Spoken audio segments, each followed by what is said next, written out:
해안에 파도가 쳐도 먼바다가 잔잔하면 태풍이 온다. 수천 킬로에 떨어져 있는 저기압이나 아니면 태풍에 의해서 너울이 쭉 올라오면서 해안으로 접어들면서 갑자기 파도가 커치는 거예요. 이런 너울이 딱 밀려오면 이건 그 해안가가 위험하다. 수증기가 공급되려면 어떻게 해야 되겠어요? 적도에서 발생하지는 않습니다. 태풍이.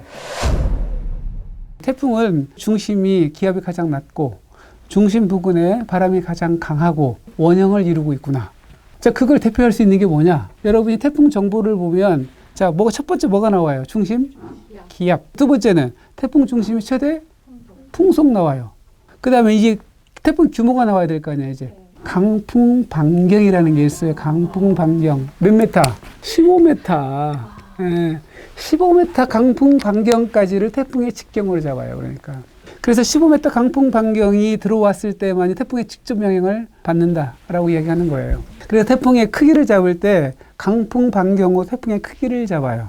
보통 500km, 600km쯤 돼요. 이렇게요. 그 다음에 중요한 건 이제 재해가 일어나는 거 더 강한 바람이니까 우리 폭풍 반경이라고 하는 걸 또 우리 태풍 정보에다 내려보내요. 25m/s. 이 강풍 반경, 이건 폭풍 반경.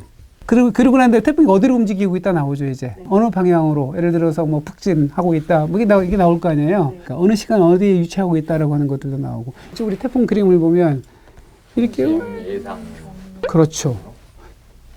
뭐가 있고 원 같은 게 하나 있잖아요. 원 같은 게. 원이 이게 뭐냐, 70% 확률 반원이라고 하는 게 그림이 그려져 있어요. 이렇게 쫙 점선을 연결하다 보니까 이 점선만 놓고 따져요. 이렇게 점선만 놓고. 점선은 우리가 가장 확률 중에서 가장 높은 데를 이야기를 하는 것이고 70% 확률 반원이라는 건 뭐냐면 24시간, 48시간, 72시간 쭉 지났을 때 72시간 이후에 이쪽에 위치할 확률이 70%쯤 됩니다라는 거예요. 그러니까 굉장히 높은 거예요. 그러면 여기 어디든 태풍이 위치할 수가 있다라는 이야기예요. 그러니까 이 중심만 놓고 따지지 말라고 이걸. 어디든 위치할 수가 있다.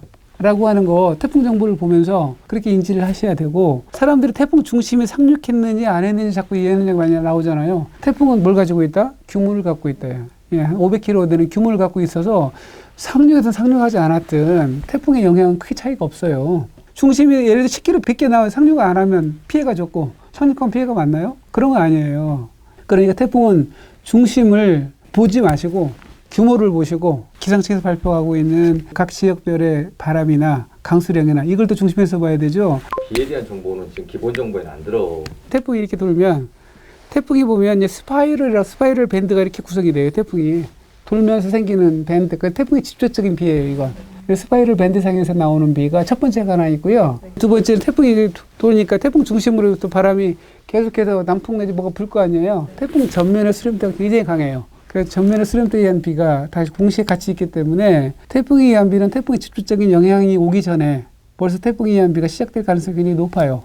그래서 태풍에는 구조의 문제로 태풍의 정보에 포함이 되는 거고 비라든지 아니면 어느 지역에 바람이 얼마나 불지 하는 것을 우리가 별다른 정보에 우리가 기상정보에 우리가 표현을 하기 때문에 태풍 정보는 태풍의 구조만을 갖는 우리가 정보를 담고 있다. 라고 생각하시고요. 나머지 정보는 거기서 확인하시기 바랍니다. 이거 좋은 질문 하셨네. 날카로운다. 태풍에 대한 피해는 여러 가지가 있는데 비바람도 있지만 해안가에서 가장 크게 피해가 일어나는 게 바로 해일이잖아. 해일. 바닷물이 그냥 강풍에 의해서 쭉 밀려오거나 파도가 워낙 강하니까 폭풍일이 일기도 하고요. 태풍이라고 하는 것에 저기압의 형태 때문에 해수면을 높이는 효과가 있잖아요. 그러니까 높은 데다가 풍파가 치니까 해일이 금방 잘 일어나죠. 특히 해일 같은 거 우리가 경고를 미리 하는 거니까 이 부분에 대해서는 철저하게 대비가 필요로 하다라는 걸 이제 말씀을 드릴 수 있습니다. 그래서 태풍이 우리나라에 그 영향 주기 한 5일 전부터 정도 알려주죠? 네, 그런 5일 전부터 알려주는데요. 네. 태풍이 사실 예측이 하기가 쉽지가 않아요. 정확하게. 왜 그러느냐면 태풍을 우리가 이야기할 때 중심 부근의 최대 풍속, 중심기압, 그다음에 15m 반경 그리는 얘기했잖아요. 그럼 어떻게 알겠어요? 직접 관측을 해요? 저는 못합니다. 나도 못해요. 그리고 해상에서 만들어지기 때문에 관측망이 없잖아요. 그래 주로 뭘 하냐면 위성 가지고 판단을 해요. 15m 반경에 이 정도의 구조라면 중심기압이 얼마일 거고, 중심 최대 풍속이 얼마고 15m는 얼마쯤 될 거다라고 관측하는 값이 아니라 분석하는 값입니다. 추정하는 값입니다. 추정하는 값.